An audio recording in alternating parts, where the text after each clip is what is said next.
السلام عليكم ورجعت لكم من جديد، وتعالوا نعمل النهاردة رز معمر والبيض المسلوق. وتعالوا بجد النهاردة يا جماعة الأكلة حاجة كده روعة. تعالوا أقول لكم الطريقة سهلة وبسيطة جدا ومكوناتها موجودة عندكم ومفيش أسهل من كده. أنا جبت لبن غليته وبعد كده حطيت عليه شوية ملح وشوية سكر.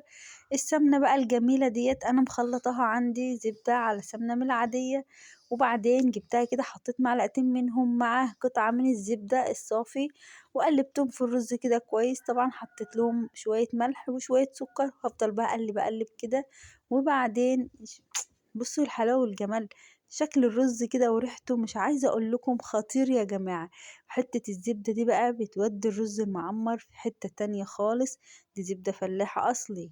المهم احنا كده بقى اقلبها كده مع بعضها زي ما انتوا شايفين، وبعدين هنزل باللبن وشوف بقى ايه المعيار بتاع اللبن اللي الشكل اللي انتوا شايفينه ده كده. انا بحب كده اللبن بيبقى يلسع معايا في الحلة زي ما انتوا شايفين. بحب كده ايه اجيبها واحطها على وش الرز، بتعمل طعم وريحة حلوة جدا للرز. اوعوا ترموها وتقولوا لا دي محروقة ولا مش هتدي طعم حلو ولا كده، لا ده بتبقى طعمها حلو زي القشطة كده. بعد كده بجيب الزبادي بقى بحط عليه معلقة من السكر وبعدين اقلبها كده بالراحة واحدة واحدة كده، وبعدين احطه على وش الرز وهدخل الرز الفرن. وبعدين هجيب البيض، انا سلقت بطاطس متقشرة كده، هحط البيض علشان اوفر طبعا حلل بقى وكركبة في المطبخ.